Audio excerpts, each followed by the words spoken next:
storylines in the WNBA this season have been minimal. Even ESPN is calling it the biggest disappointment of the season. The WNBA needs to focus on the things that really matter. The things that really matter are marketing the league property, marketing the players property, marketing their star players properly, especially Caitlin Clark with the millions and millions of people that she has brought into the WNBA. Caitlin Clark isn't hurt, and she's definitely not off on some beach vacation. She's been pulled from the court like she never existed, and now the whispers are turning into full-blown chatter. Rumors are saying she might actually resign from the WNBA. Let that sink in.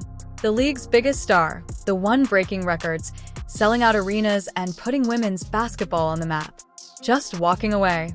The official reason for benching her. Please, it doesn't hold up for even a minute.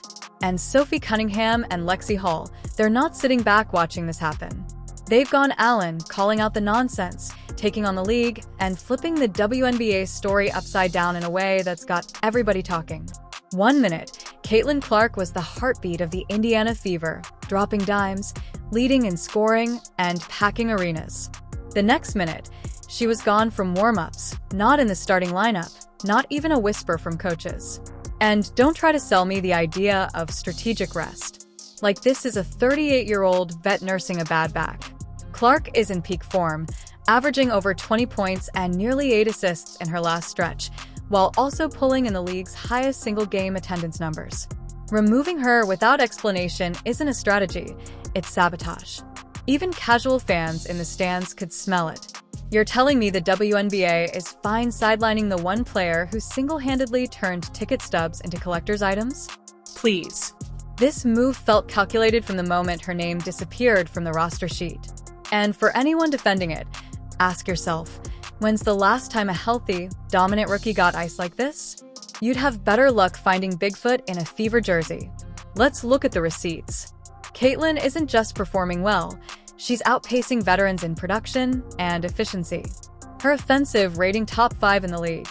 Her usage rate higher than most MVP candidates. And yet she's suddenly rotated out as if the Fever have a bench full of all-stars ready to take her minutes. Spare me. This is the same player who in the last 3 games before her disappearance led her team in scoring, assists, and even defensive win shares. She's not just a scorer. She's the team's engine. Pulling her off the floor means pulling the plug on everything that's working. And the load management crowd. You're really trying to convince people a 22-year-old phenom can't handle 30 minutes a night. That's not just bad logic. It's insulting to anyone who understands basketball. When your star is breaking attendance records and dragging your team into playoff contention, you don't sit her down unless you've got an agenda. And believe me, this smells like one. Then came the whispers. Executives and insiders hinting about disagreements between Clark and the higher-ups. And I'm not talking about petty locker room drama. This is about marketing strategy. Clark allegedly called out the league for being tone-deaf with how they promote the game, pushing cookie-cutter campaigns that ignore what fans actually want to see. Translation: she told the truth, and it rattled the suits. Within 48 hours of reportedly pushing back in a closed-door meeting, her minutes dipped. Within 72 hours, she was benched. Now, I'm not saying that's a direct cause and effect, but come on, connect the dots. Clark has done what the league has begged for years, bringing in new fans, creating buzz, selling out arenas, and instead of backing her, it looks like they clipped her wings. And here's the party the haters will hate. That's not diva behavior. That's leadership. When your best player has ideas to make the game bigger, you don't silence her, you listen. Sophie Cunningham saw the writing on the wall, and she didn't tiptoe around it. In her post-game presser, she dropped the line that made executives choke on their water. You don't sideline your biggest star unless you're scared of her power. That's not a soundbite, that's a body slam. Sophie didn't mince words because she understands the business. She knows Clark isn't just a player. She's the league's best-selling product. If you bench your most marketable talent, you're either making the dumbest decision in sports history or you're playing politics. And Sophie's not the type to pretend otherwise just to stay on someone's Christmas card list.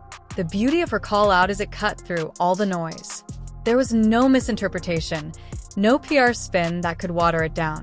It was raw, direct, and let's be real, exactly what needed to be said. And you could almost hear the haters grinding their teeth, scrambling for excuses that sounded more desperate by the second. Not even 24 hours later, Lexi Hall stepped up with a mic drop moment of her own. She looked straight into the press cameras and asked, "If Caitlin Clark can be treated like this, what do you think they'll do to the rest of us?" That's not just a question. It's a warning shot. Lexi didn't just defend Caitlin. She defended every player who's been told to stay quiet and play nice. The timing was perfect, the delivery flawless, and the message impossible to ignore. Her follow-up sharing a photo captioned with one word, loyalty, turned an already tense situation into a full-blown locker room conversation. And here's the kicker. The veterans trying to downplay this as rookie growing pains suddenly found themselves staring at a younger generation that isn't afraid to call out hypocrisy. That's a culture shift. And anyone brushing it off is either scared of losing control or too stuck in the past to see what's coming. Behind the scenes, things got messy fast. You could feel the divide between players who were ready to speak out and players who wanted nothing to do with the controversy. And you know what? That's exactly what the league's power. Brokers count on splitting the locker room so nobody has enough unity to push back. But this time feels different. Sophie and Lex's defiance lit a fuse. And suddenly the whispers in private became conversations in team meetings. Players started asking hard questions about who gets protected, who gets punished, and why. The old school know your place crowd hates this kind of disruption because it's not how things were done when they were rookies. But the reality is that way of thinking is outdated. You can't build a modern league on fear and favoritism. And for the haters who think this will blow over, keep dreaming. This is only picking up steam. After days of speculation, the league finally put out a statement. And let me tell you, I've seen more substance on a napkin. No mention of Clark. No acknowledgement of the controversy, just a bland rotational decision excuse that insulted everyone's intelligence. You expect fans who just bought tickets to see Caitlin to trust the process like this is some secret playoff strategy? Get real. The league's response wasn't damage control. It was damage denial. And instead of calming things down, it poured gasoline on the fire. Any analyst worth their salt could see this wasn't about basketball rotations. And the more they pretend it is, the more obvious it becomes that they're hiding something. Then came the joint interview, and you could feel the tension before they even spoke. Sophie and Lexi sat shoulder to shoulder, their eyes locked on the camera. Not a blink, not a smirk, just pure intent. Sophie delivered the punch that landed like a hammer. If this is how you treat the player who built your league, no one's safe. It wasn't a throwaway line. It was a statement loaded with history, frustration, and defiance. The tone was ice cold, the delivery surgical, and you could almost hear every executive in the league office shifting uncomfortably in their chairs. Lexi jumped in without hesitation, her voice steady but sharp. "We've been told to stay quiet for too long. Not anymore. That's not just talk. That's a battle flag being planted in the middle of the court. For years, players have been trained to smile, nod, and play the game on and off the floor. Now that script is being ripped to shreds. The boat's not just rocking, it's tipping over, and the people steering it are scrambling to keep their balance. And for anyone still pretending this is a minor flare-up, think again. When athletes stop caring about the fallout and start speaking with this kind of conviction, the power dynamic shifts. That's when the people in charge start losing sleep, and they know it.